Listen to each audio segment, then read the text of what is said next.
0%. One number, two documents, saying opposite things.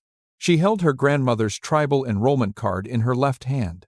In her right hand, a laptop screen glowed with her DNA results.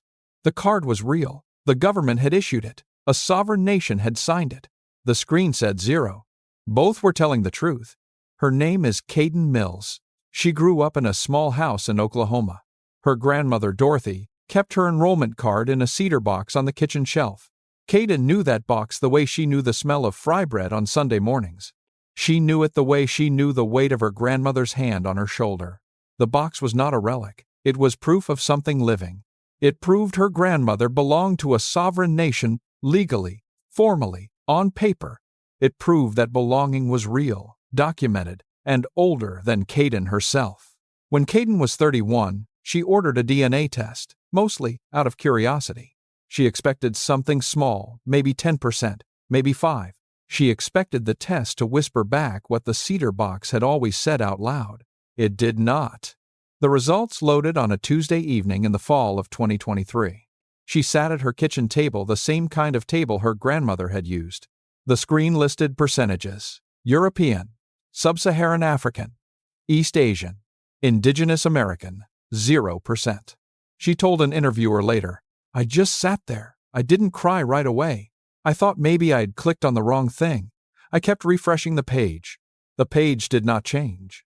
What Caden did not know yet, what most people do not know, is that the test was not wrong, and the enrollment card was not wrong either. They were measuring two completely different things.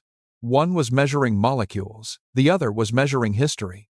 The gap between those two measurements is the subject of this story. It is a gap that was built deliberately over more than a century by people who are no longer alive. And it is a gap that is still swallowing families whole, right now, today. To understand what happened to Caden, you have to go back to a single decision made in 1887. Not a battle, not a treaty, a survey. The United States government passed the Dawes Act, also called the General Allotment Act. Its stated purpose was to divide communally held tribal land into individual parcels. Its actual effect was something different. Federal agents fanned out across Indian Territory with notebooks and ink. They began writing down names, and next to each name, they wrote a fraction: 1/2, 1/4, 1/8. These fractions would determine for generations who was legally Native American. The agents were not doctors. They were not geneticists. There was no such thing as a DNA test. They looked at people's faces and guessed. They guessed. If a federal agent did not believe someone looked Native enough, he wrote a smaller fraction. If he believed them, he wrote a larger one. He had final say. The original numbers, the foundation of today's tribal enrollment systems, are largely arbitrary. They were invented by white settlers who held the pen based on nothing more than appearance and hearsay. And those numbers became law. Before 1887, no native nation on this continent measured belonging in fractions. The Cherokee did not ask, "How much Cherokee blood do you carry?" The Muskogee did not require a fraction to sit in council. Membership in a tribal nation was determined by kinship ties, clan affiliation, language, and ceremony. You belonged because you were raised in the community, because your relatives were there, because you showed up. Blood quantum, the idea that identity can be measured as a mathematical fraction, is entirely a colonial invention. It was foreign to every native nation when it arrived. It was imposed from the outside. Before contact, membership was relational. It was living. It moved. The federal government replaced that living system with arithmetic, a fraction, frozen in time.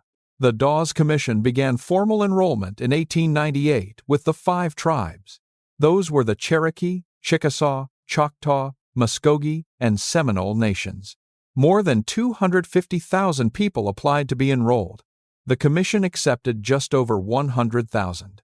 To put that number in your hands, roughly 60% of the people who tried to be counted were rejected. That rejection document, the Dawes Roll, is the foundation of most tribal enrollment today. If your ancestor is not on that roll, you may have no path to citizenship in that nation.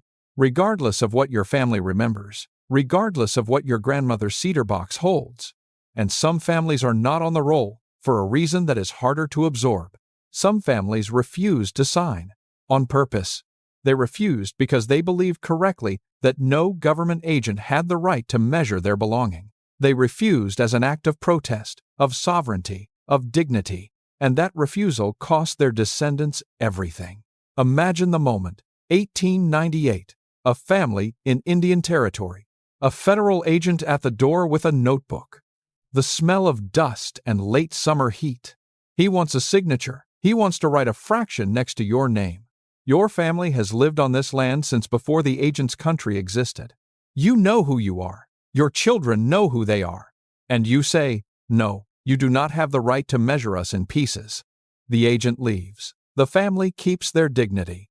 The rolls closed on March 5, 1907, and the names of everyone who refused are not on them. Gone. Not because the ancestry disappeared. Because a bureaucrat turned the page. Their great-great-grandchildren would open a DNA app 116 years later and find a number, 0. This is where the DNA test enters the story and where it matters to be precise. Commercial DNA tests, like 23andMe, analyze markers in your genome and compare them to reference populations. The science is real. The limitation is also real. No federally recognized tribe in the United States enrolls citizens based on a DNA test result. Not one. Not a single tribe among the 574 federally recognized nations. Tribal enrollment uses genealogical evidence, documented descent, family records, historical rolls. It uses kinship. It uses community ties. It uses the paper trail of history. A commercial DNA test cannot access that trail. It can only read molecules. In 2022, 23andMe explicitly stated on its platform that its results cannot be used to seek tribal membership. That clarification, for many users, came too late to soften the blow.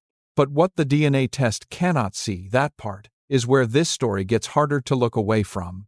Caden Mills is not a rare case. She is one face of a much larger, much quieter crisis. Native Americans have the highest intermarriage rate of any racial group in the United States. Somewhere between 54 and 61% of Native Americans marry outside their tribal nation. Every generation that marries outside, the blood quantum fraction gets smaller.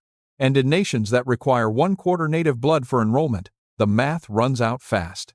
Think of it this way. If your grandmother was the last fully enrolled member of her nation, and everyone since married outside the tribe, your child mathematically cannot qualify.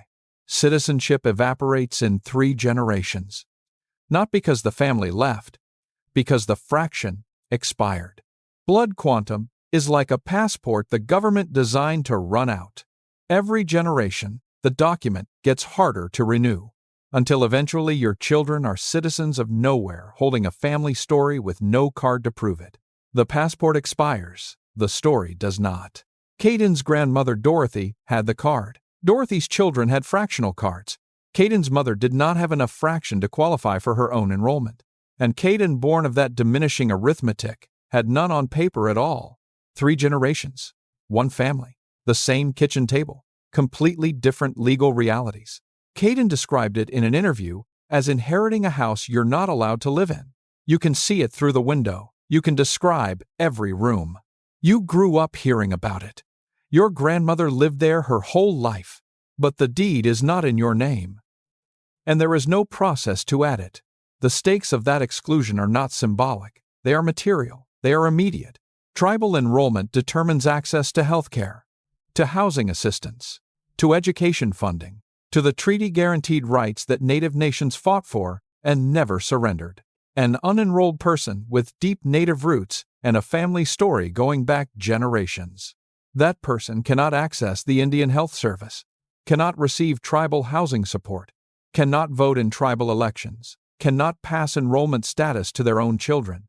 The exclusion is not a paperwork inconvenience, it is a wall.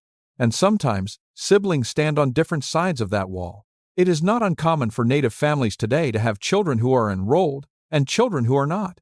Siblings, same parents, same household, same grandmother's cedar box, on the same shelf. One child qualifies by fraction, the next child does not. One child receives tribal health care, college scholarships, housing access. The other child fills out the same forms and gets turned away. Same family, different country. That is not a metaphor. That is a legal reality happening inside homes right now. In 1934, the federal government passed the Indian Reorganization Act. It was described as a restoration of tribal self-governance, a correction after decades of damage. And in some ways, it was. Land allotment slowed. Some cultural protections emerged. But there was a catch embedded in the act that would take generations to detonate. The federal government offered tribal nations boilerplate constitutional templates. These templates came with blood quantum requirements already written in. Typically, 1/4 Indian blood as the minimum threshold for tribal citizenship. Tribal leaders, facing poverty, land loss, and federal pressure, signed. Many of them had no other option. The alternative was continued federal control without any constitutional protections at all. So they signed a document that encoded a colonial fraction into their own law. And decades later, their descendants would be the ones the fraction cut out. The scholar, Dr. Vine Deloria Jr. of the Standing Rock Sioux, spent his life documenting this architecture. He wrote about sovereignty, treaty rights, and the mechanisms of erasure with precision and fury. He once observed, in words that have never stopped being true, "Only Indians and dogs have to prove their pedigree." Let that sit. No other ethnic or racial group in the United States carries a government-issued card to prove belonging. The Certificate of Degree of Indian Blood, the CDIB card, exists for one population only. Native Americans are the only group in this country where blood is a formal legal requirement for collective belonging. Not Irish Americans, not Japanese Americans, not anyone else. Only Native people must produce a document that quantifies their ancestry in fractions. Dr. Deloria was not making a rhetorical point. He was describing a legal structure, one that was designed, whether intentionally or not, to shrink tribal citizenship over time.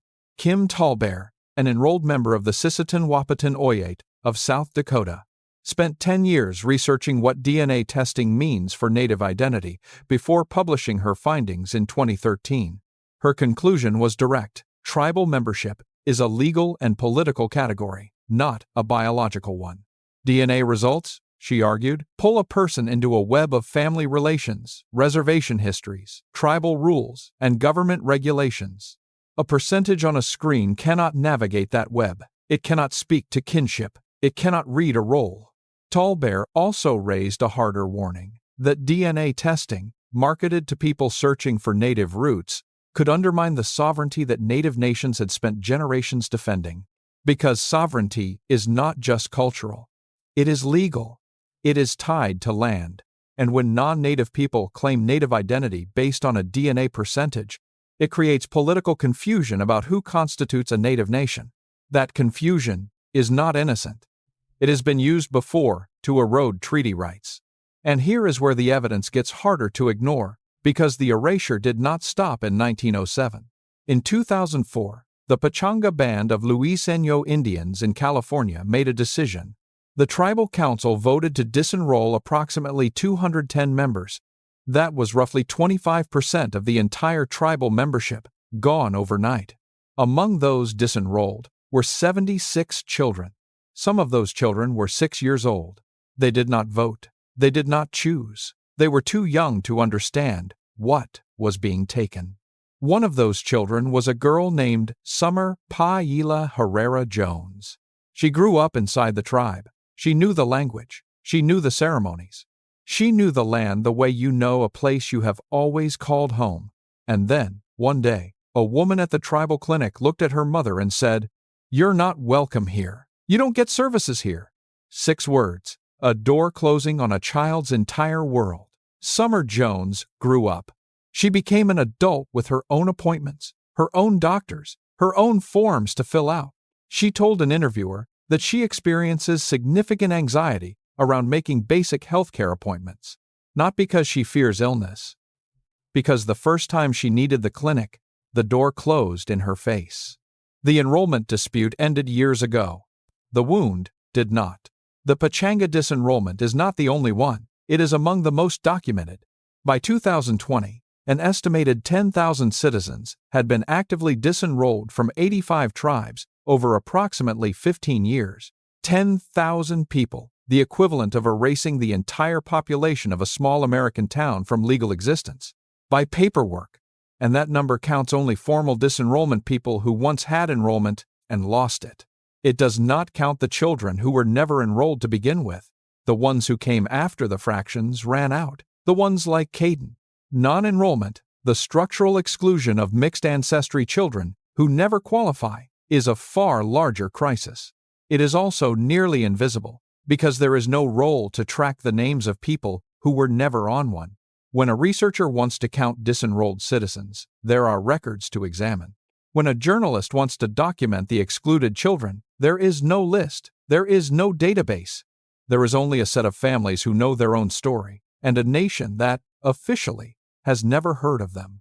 The math of blood quantum, applied across 574 nations with different enrollment rules, is quietly producing a generation of people with deep native roots and no legal path to their own nations. 574 sovereign nations, more than all the countries in the European Union, nearly doubled, each with its own rules, each drawing its own line. And on the other side of those lines, families hold cedar boxes and DNA results and try to make sense of a contradiction. Caden did not stop at the DNA result. She started digging. She found the fraction printed on her grandmother's enrollment card. She had never looked at it before. She looked now. She traced the genealogy backward. She found names on the Dawes roll, faint and official. She found where the line went cold, a great-great-grandmother, whose name appeared nowhere on the rolls. Not because she wasn't native, because she had refused to sign, or because the agent had looked at her face and written down a smaller number than the truth, or because she had married outside the tribe and the fraction had been halved, then quartered, then erased. Caden does not know exactly which. The records do not say. The records only say, not enough. Not enough. A bureaucrat's verdict, lasting 4 generations. She described sitting with that discovery in a way that is hard to forget. I felt like I had been handed a map with a hole burned through the middle. The edges are all there. You can see where you came from. You can see where it was going. But the center where you were supposed to land someone took that part out. That map with the burned center is what blood quantum does to family memory. It does not erase the ancestry. It severs the legal connection to it. And it does so with the language of science fractions, percentages, degrees of blood that sounds objective. It sounds like math. It sounds neutral. It was never neutral. The man who wrote the first fractions was guessing at a kitchen table in Indian territory. His guesses became law. His law became a database. The database became a result on a screen. 0%. The smell of cedar, when Caden opens that box now, is complicated. It is her grandmother's hands. It is fry bread on Sunday mornings. It is every story Dorothy ever told. It is also the border of something Caden cannot cross on paper. She can hold the enrollment card. She cannot hold the enrollment. Those are different things. They are heavier than they sound. Let's be precise about what blood quantum actually does over time, mechanically. If your grandparent was the last fully enrolled member with a full blood quantum designation, and their child married a non-native person, that child's quantum drops to 1/2. That child's child marries a non-native person. The quantum drops to 1/4. At 1/4, in many nations, you are at the enrollment threshold. One more generation, and you fall below it. That child's child, 3 generations from the enrolled grandparent does not qualify. This is not a theoretical scenario. It is the demographic reality of dozens of native nations right now. Blood quantum enrollment, applied to a 54 to 61% intermarriage rate, is a slow-motion citizenship collapse. Not through violence, not through forced removal, through arithmetic. The California Law Review called it the ever-tightening chokehold on tribal citizenship. The language is precise. A chokehold tightens as you resist it. The more native people live in the modern world, moving, marrying, building lives, the tighter the fraction becomes. The system does not require anyone to act with malice. It simply runs. like a machine set in motion in 1887, still operating on its original programming. Nobody has to hate you. The fraction does the work. There are native scholars and tribal leaders who have been fighting this for decades. Some nations have already moved away from blood quantum, using lineal descent instead. Lineal descent asks a simpler question. Can you document that you are descended from a tribal citizen? If yes, you qualify.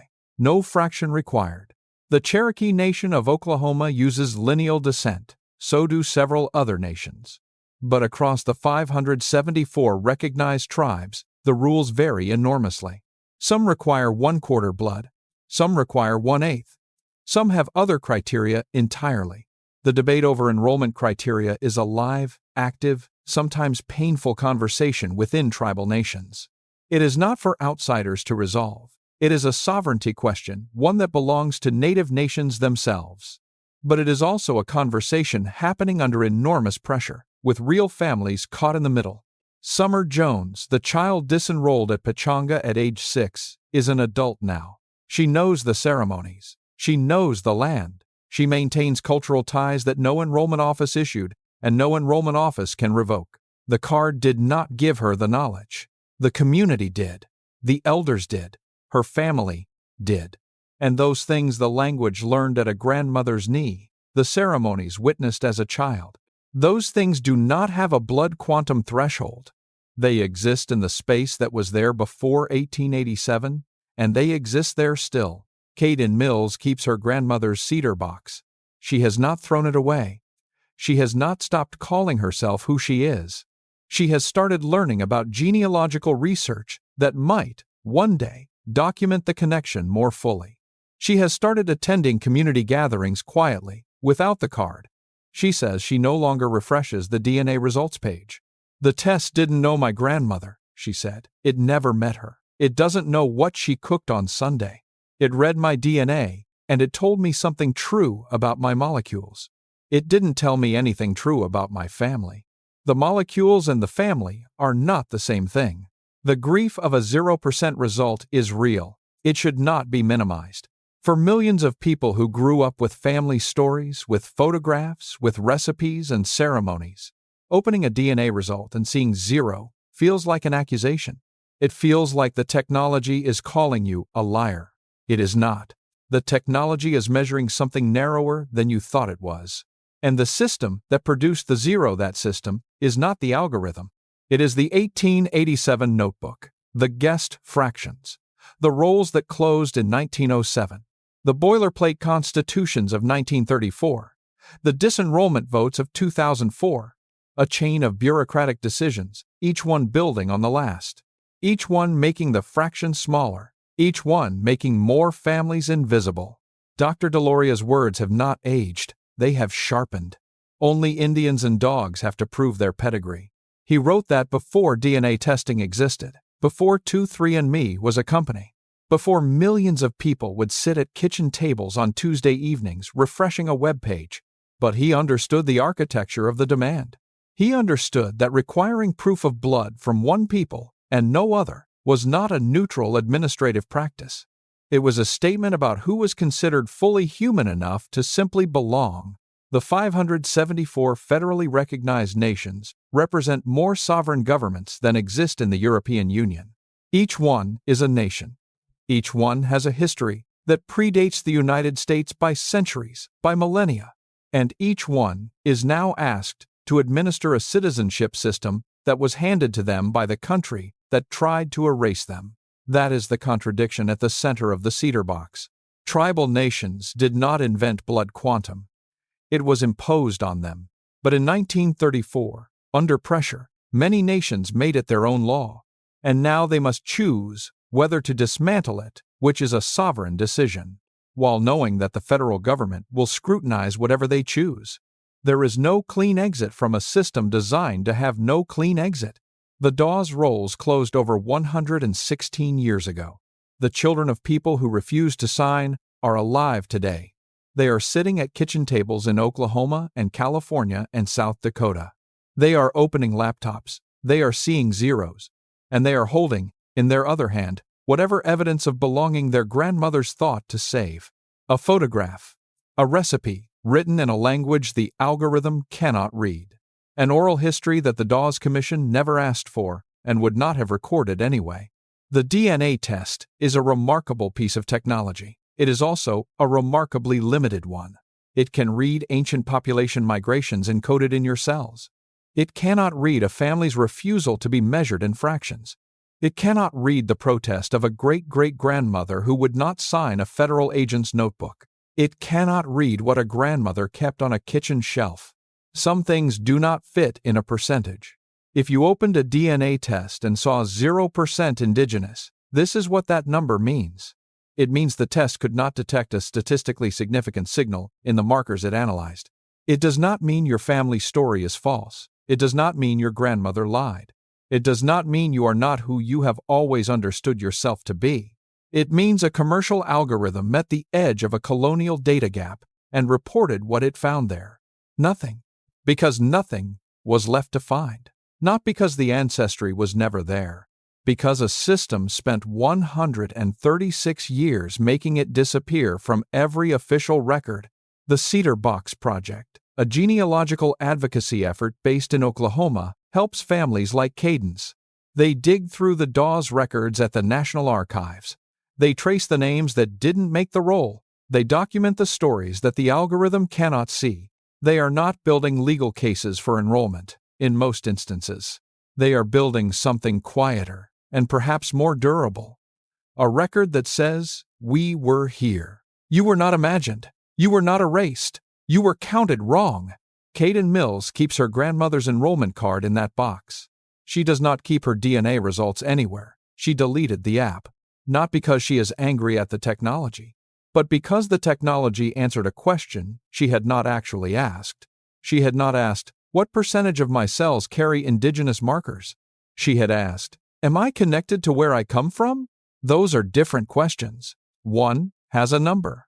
One has a grandmother. She already knew the answer to the one that mattered.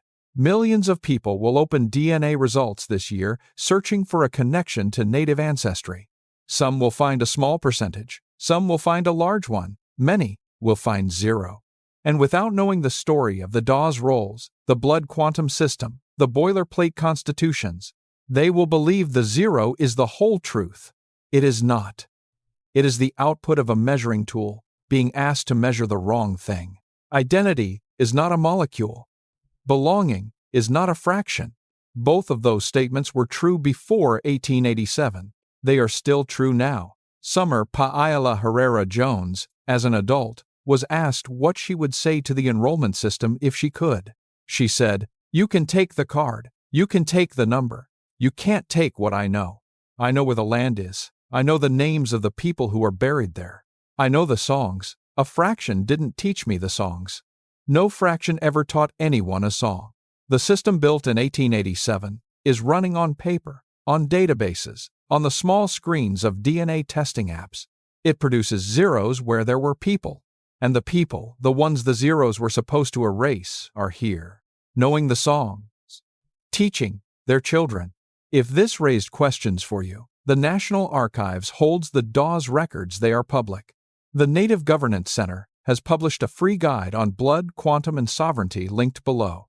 Kim Tallbear's book, Native American DNA, is available at most libraries. Outside the roll, outside the fraction, outside the algorithm's ability to find them, but not outside the story. Never outside the story. Kim Tallbear's book, Native American DNA, is available at most libraries. If you have a family story and a 0% result, those two things can both be true. The story is not less real because the algorithm missed it. The Cedar Box was there before the test. It will be there after. Outside the roll, outside the fraction, outside the algorithm's ability to find them, but not outside the story. Never outside the story. If this documentary raised questions for you, the National Archives holds the Dawes records. They are public. The Native Governance Center has published a free guide on blood quantum and sovereignty. It is linked below. Kim Tallbear's book, Native American DNA, is available at most libraries. If you have a family story and a 0% result, those two things can both be true. The story is not less real because the algorithm missed it. Subscribe if you want to keep following stories that the standard history curriculum does not tell.